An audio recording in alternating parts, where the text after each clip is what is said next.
I'm so in love with you.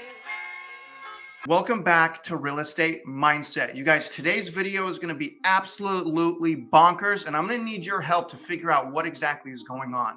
Now, what this video is going to be on is the 700% surge in foreclosure starts and why no one is really reporting on this. So what we're going to do today is we're going to take a look at the data, we're going to analyze the data, and we're going to try to get to the core of what the real problem is, because what I believe, you guys, is that the data that we have is tainted because of all of the COVID shutdowns, the stimulus, the foreclosure ban, and all of those things. I believe that data is deceiving, and what is going to end up happening is the powers that be, the politician, the government is only going to pass the buck. And really the reality of the problem is much worse than we all realize, because what we have going on here is not only the surge in foreclosures, we also have no more stimulus, and we have a surge of inflation and soon to be property tax hikes. So we're going to go over all of that data, you guys. We're going to look at a map, we're going to look at the statistics, and also at the end of the video I'm going to share with you my opinion. But before the opinion I'm going to share with you is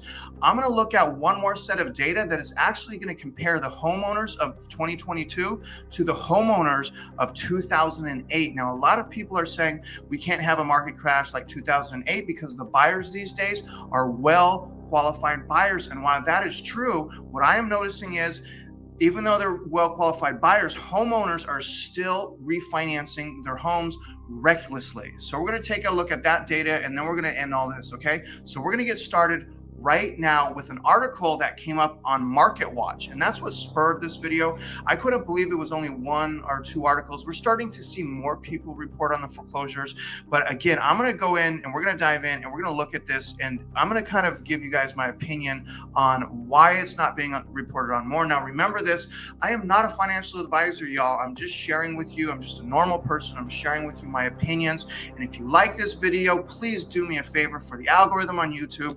Like this video, subscribe to my channel if you haven't, and comment periodically through this video and share your thoughts, because again, I don't know what's going to happen. Okay, I'm just reading the data, I'm analyzing the data, and I'm sharing it with you. So let's get started right now from an article that I found on Market Watch. Okay, guys, so here's the article from Market Watch. Let's read this together, okay? Realtor.com senior economist George, I am with the slow reading group, I cannot pronounce that last name, George R., says the uptick in foreclosures during January is an early signal that many of the regulatory protections implemented during the pandemic to help Americans stay in their homes are starting to wear off. Indeed, millions of people got mortgage forbearances during the pandemic that put their mortgage payments on hold. That's important to note. Most of them got back on their feet and ended their forbearances in 2020 and 2021 pro se. That's really key. We'll get back to that here in a second. Now, the people who remained in forbearances into 2022 might be more likely to be suffering permanent financial hardships. I wonder if it's from the inflation. When their forbearances end, they're less likely to be able to resume their payments and more likely to end up in foreclosure, says Halden Lewis, home and mortgage expert at NerdWallet. What's more, for many, the forbearance period is scheduled to come to a close soon, and there's a backlog of loans who are either in loss mitigation or past due even after coming out of mitigation, which may still enter foreclosure in the months ahead. So essentially, you guys, it's kind of covering the fact that a lot of this data is from people that were in forbearance that, quite frankly, they didn't even need to be in forbearance. If you guys remember, during the COVID lockdown, many of us had the option to put our mortgages on hold without penalty. And I don't know a lot of people that are going to refuse that. Now, I myself, I looked into it. I called my mortgage lender, and they said we could actually stop paying. Right? And what would happen is the payments would be tacked on to the back of the loan. Now, my wife and I decided not to do that, and we continued to make our mortgage payment, but millions of people decided to put their mortgage in forbearance. And that is why I'm telling you guys that the data that we're analyzing is tainted. The reality of this situation is much worse, but it doesn't appear that way because it appears a whole bunch of people are getting out of forbearance when the reality is they should have never been in forbearance to begin with. Many people did that to, quite frankly, save money, and because everyone was freaked out of COVID, no one knew what was really going to happen. Okay, now what I'm going to pull up now is some really good data that I want to analyze together with you from Black Knight. They're a very big data company for mortgages, defaults, and foreclosures. So we're going to pull up a chart right now and we're going to analyze this together. Okay, guys, so take a look at this chart here. This is from Black Knight. Okay, let me zoom in a little bit so you guys can see.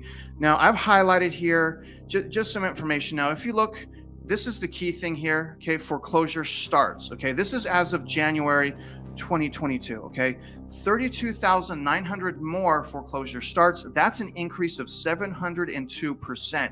And what is important to note is this is as of January. Now, if you guys recall, what has happened after January? More inflation, more inflation, more inflation, the war with Ukraine, the war with Russia. So the fact of the matter is, as of January, we have a 700% increase. What's going to happen in February and March? Now that it's more expensive to live, now that food has skyrocketed, now that gas prices have skyrocketed, interest rates have skyrocketed, property taxes for homes are fixing to skyrocket. How much worse is this going to get? Well, let's go back to this data right now. Now, as you can see here, this is a yearly change of foreclosure starts of 457%, but a monthly change of 702%, which is seriously scary, okay? Now, that's a total of 1.89% of mortgages put in a forbearance or actually a delinquent status on their homes, which is astonishing to me, but let's keep going.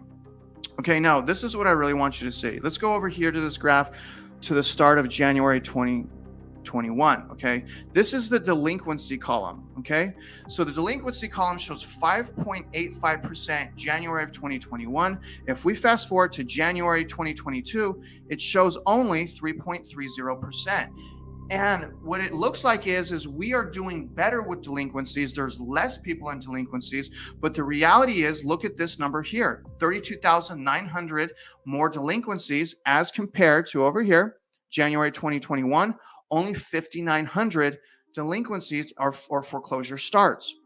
So even though this percentage is higher for delinquencies, the foreclosure starts are only 5,900. But how can that be if this number is only 3.3%, but the foreclosure starts are 32,900, okay? The reason that is the data is tainted. The reason why the delinquencies are 5.85% in January 2021 is, like I said, more people that did not need to go in forbearance went in forbearance to save money because, I mean, it wasn't a bad thing to save money. It was just an option. Again, I didn't do it. I called just to get the information during COVID, just in case we needed to, but we didn't need to, so we opted not to do that. But as you can see, you guys, this data is super tainted. It appears that we had roughly a 2.5% decrease in delinquencies, when the reality is that is not true, because we now have 32,900 people with foreclosure starting. This data is so off, it is mind-blowing to me. Let's take a look at another map right now from Black Knight. All right, you guys, take a look at this jewel right here. And this is why I believe that this is kind of getting swept under the rug, okay? So this is a 2-year change in foreclosure starts. So it's comparing January 2022 to January 2020, okay? Now it appears, look at this, it appears that we have way less foreclosure starts, right? Look at Texas, negative 12%. Look at California, this is a joke, negative 42%. Look at all of, these negatives mean that less people have foreclosure starts, which should be a good thing, except for these green states. This is astonishing to me. Look at this here, look at this here. They're in bad shape, super bad shape, plus 32%, plus 19%. So this is bad. The pluses are super bad. Oklahoma, super bad. But look at look at the East Coast, negative 52, negative 56, negative 91, negative 21, negative 42, negative 42, negative 48, negative 12. So what this would indicate is that we are in good shape, that people are getting out of foreclosure starts, they are catching up on their mortgages and things of that nature. But again, this is comparing data that in my mind is not accurate. COVID shutdown was not a naturally occurring thing. Because of that shutdown, again, this data is skewed. The reality of this is everyone should be plus a certain number, because it's not really fair to compare what happened during the shutdown with what is happening now that we are open. Do you guys see my point here? So That map, I believe, is just being used to, again, pass the buck. Okay. That's really kind of scary. Now let's look at another map right now from Black Knight. Now this is more, in my eyes, this is more of a clear reality of how bad a shape we are actually in for foreclosures. Now, remember what I said, you guys, this is only of January. Things have already gotten much worse in just a 2-month period of time. Things have gotten much, much worse in a 2-month period of time. So what's going to happen 6 months down the road? Now, look at this. Here's the actual foreclosure starts. 4% in Texas. Look at this, 7.8% here, 6.8% here, 2% in California, 3.8% in Florida. This is crazy. 3.6 Louisiana, 5.1. So, in my eyes, that's a lot of people. 4 out of 100 people having a foreclosure start. To me, that signals impending doom, you guys, because there's so many things that are going to happen in 2022 that make the cost of living even harder. And what I'm afraid of is the government is going to create more stimulus. They're going to take steps backwards on the interest rate hike, which is going to further push up inflation. And if we get in a stagflation situation, it's going to be even worse, possibly even a depression, because they do need to fight inflation. But my fear, like I've been saying, is it's too late to fight inflation. Now, that's really the foreclosure data, you guys. It's a much worse situation. Now, what that's going to do to the housing market is, obviously, it's going to put more inventory in the housing market. It's going to put more pressure on the toxic sellers market to turn into a buyer's market, okay? But one thing I also want to take a look at is why I think the foreclosure situation is much worse, because a lot of people have been comparing and basically saying that 2022 housing market is nowhere near the 2008 housing market because of the quality of buyers that we have as a result of the Dodd-Frank Wall Street Reform Act and qualified mortgages. Now, while that is true, what I have noticed is what is the same is the homeowners are recklessly spending money just like in 2008. Even though to purchase a home, you have to be better qualified, you don't have to be better qualified to own the home. And I want you guys to look at this chart right now, and we're going to talk about it. Okay, so this chart is an equity withdrawal via cash out refinances. Now, in 2006 and 2007, people were using their homes, which should be a great investment, even a retirement investment, as an ATM machine. So people will do a quick refinance and take out a whole bunch of money. Now, this is showing you here. Now, look at 2005 Q2. Look at this. So these charts are all the way up here for the refinance cash out, which ultimately led to this horrible, crash right here in 2008 into 2009. Now, if we fast forward to today, look at how much money people are cashing out. I think this is over $80 billion in cash out. So people right now, what they're doing is they have cashed out their equity. People are pulling out a ton of money. And this is as of Q4 of 2021. So we don't have Q1 of 2022 yet. But I suspect when the report for Q1 of 2022, we're going to see an outrageous amount of cash out as well. And when people cash out, and they can't afford that payment anymore because of inflation, they can't sell their home because they're upside down in equity. And when people are upside down in equity, that's going to create foreclosures. And if we get too much inventory too quickly in our housing market, it's going to be an immediate flip into a buyer's market. And if it turns into a buyer's market, housing crash. Housing crash will happen right now. And it's important to understand this, you guys. When I say a housing market crash, what I am referring to, not explosions and things on fire, right? I'm referring to negative equity growth. Now, here's my overall opinion that I want to share with you guys right now. My overall opinion is it is going to get worse and worse from here on out because of higher inflation for food, for gas, because of higher property taxes that a lot of these people that purchased in 2021 and even in 2022, those property taxes still haven't hit their mortgage payments, and their mortgage payments can go up $200 to $300 even more because of that property tax change. Now, how many people can afford $300 more on mortgage and then $100 more on food, $100 more on gas?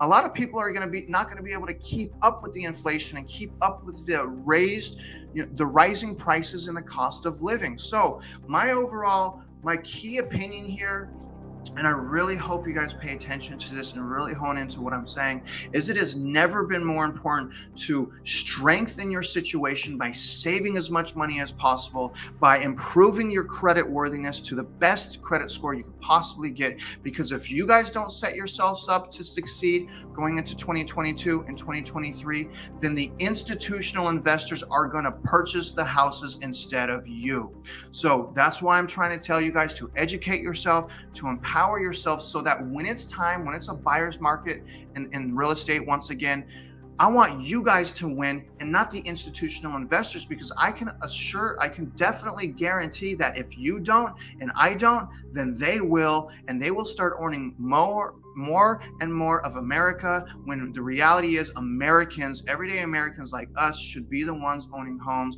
and being the ones to succeed. Now, that's today's video, you guys. I hope it wasn't too long. I hope you guys got some value here. And as always, I wish you guys great luck out there, and I hope you win.